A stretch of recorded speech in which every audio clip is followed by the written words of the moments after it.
Khammam BRS సభపై కేంద్ర మంత్రి కిషన్ రెడ్డి విమర్శలు గుప్పించారు. కేసీఆర్ సీఎం హోదాలో ఉండి దేశాన్ని అవమానిస్తున్నాడని మండిపడ్డారు. రాజకీయంగా బీజేపీని విమర్శించండి, కానీ దేశాన్ని మాత్రం విమర్శించొద్దని అన్నారు. సీఎం కేసీఆర్ కు సైనికులను దేశాన్ని అవమానించడం బాగా అలవాటైపోయిందని నిప్పులు చెరిగారు.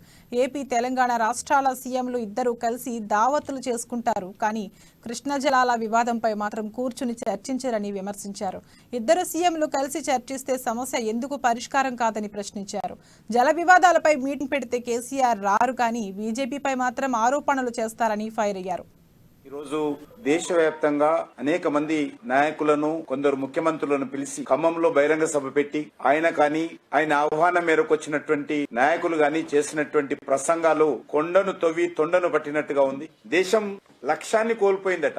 ఎవరైనా లక్ష్యాన్ని కోల్పోయిందంటే ఈ దేశంలో ఏ ముఖ్యమంత్రి అయినా సరే లక్ష్యం లేకుండా పనిచేశారంటే అది కేసీఆర్ గారు. 9 సంవత్సరాలుగా ఆఫీస్ కు రాకుండా, ప్రజలను కలవకుండా, నియంతృత్వంతో, అవినీతితో, అక్రమాలతో ప్రజాస్వామ్యాన్ని కూని చేసి పరిపాలన చేసినటువంటి వ్యక్తి దయ్యాలు వేదాలు వల్లించినట్టుగా ఈరోజు గౌరవ ముఖ్యమంత్రి గారు మాట్లాడుతా ఉన్నారు. ఆయనకు అంతరాత్మ ఉందట, అంతరాత్మ తొలిచేస్తుందట దేశాన్ని చూస్తే.